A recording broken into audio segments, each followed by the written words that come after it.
مجھے صرف یہ بتا دیجئے ہم بھولے کیوں بیٹھے ہیں اس، اگر یہ اتنی ظاہر ہمیں پتہ ہے کہ یہ اس قدر اتنی شدت ہوتی ہے موت کی، تو پھر بھول کیوں جاتے ہیں اس نزا کو؟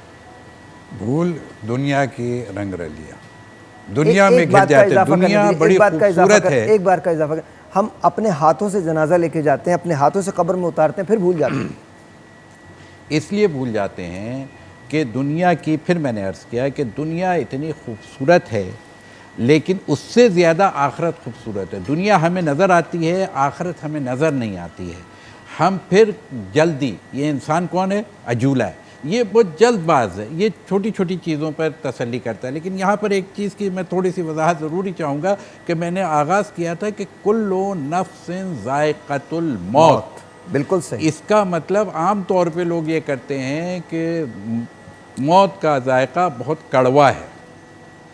نہیں، ایسا نہیں ہے. بیمار اگر ہے تو اس کو آپ اچھی غذا بھی دیں گے تو اس کو کڑوی لگے گی. جو لوگ بیمار ہوتے ہیں ان کے لیے موت کا ذائقہ کڑوا ہے. اور جو اللہ کے ولی ہیں فرق نہیں پڑتا کہ وہ موت پہ جا پڑے یا موت ان پر آ پڑے. یا اگر وہاں کا بچہ بھی ہوگا تو وہ یہ کہتا ہوا آپ کو نظر آئے گا کہ کل حق پہ مرنا ہے. چچا حضرت قاسم امام حسین سے بات کر رہے ہیں، کل موت کا دن ہے، کل جنگ ہوگی، کل ہم سب مارے جائیں گے. چچا ہم حق پہ ہیں؟ کہاں حق پہ؟ تو پھر موت تو شہد سے زیادہ شیریں ہے. یہ مومن انتظار کرتا ہے، اس کی روح صرف اذن الہی سے اس کے جسم میں رکی ہے، ورنہ تڑپ کے نکل جائے اور خدا کی بارگاہ میں پہنچ جائے. ساحر بھائی، ہم مومن تو بن جائیں، مسلم تو بن جائیں.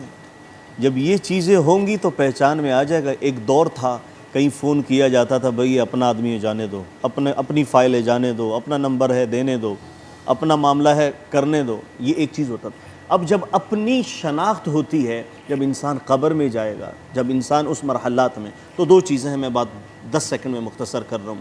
آپ نے فرمایا مومن کی روح ایسے قبض ہوتی ہے جیسے آٹے سے بال نکلتا ہے، اور شقی بدبخت کی روح ایسی قبض ہوتی ہے جیسے جھاڑی دار میں، کانٹے دار درخت میں ایک چادر پھنسائی جاتی ہے اور کھینچی جاتی ہے. جی سر. بس اتنا عرض کروں گا کہ جب موت آتی ہے اور جب ہم کھانا کھاتے ہوئے ہمارے وہ جو سانس کی نالی میں خدا نہ کوئی چیز پھنس جائے یا ہمیں پانی پیتے پھندا لگ جائے تو ہم کیسے سانس کھینچتے ہیں، ہماری حالت کیسے ہوتی ہے. یہ جب سانس نکلتا ہے نا اس وقت بندہ پھر کوشش کرتا ہے. نبی نے فرمایا علیہ الصلوۃ والسلام، مفہوم عرض کرتا ہوں، کہ جب بندہ مر رہا ہوتا ہے نا اس پر 70,000 فرشتے اس کے ایک ایک روئیں پر اپنا بازو رکھے ہوئے ہوتے ہیں. اگر وہ اس کو چھوڑ دیں تو وہ اس کا تڑپنا مچلنا دیکھ کے ہی لوگ جو ہے نا اپنی زندگی کی رنگینیاں چھوڑ دیں. پھر وہ کبھی ان کو تم مسکراتے نہ دیکھو اور تم ان کو کبھی ہنستے نہ دیکھو.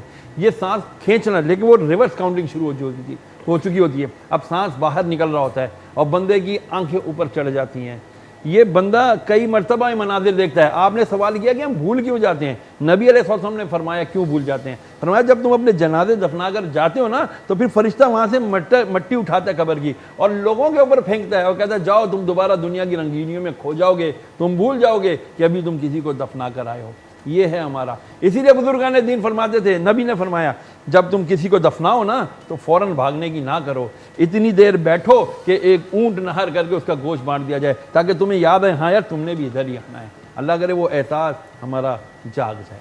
پھر آپ نے فرمایا کہ اگر میں تمہیں موت کی سختیاں بتاؤں تو تم مردے دفنانا ہی چھوڑ دو، تم جنگلوں کو باغ نکلو. اگر میں موت کی، اور فرمایا موت کی یہ تلخی، یہ ساری چیزیں جانور دیکھتے ہیں لیکن جنات اور انسانوں سے اس چیز کو مخفی رکھا گیا ہے. بس بات یہ ہے کہ پھر مومن اور کافر کا فرق ہے، مومن اور منافق کا فرق ہے.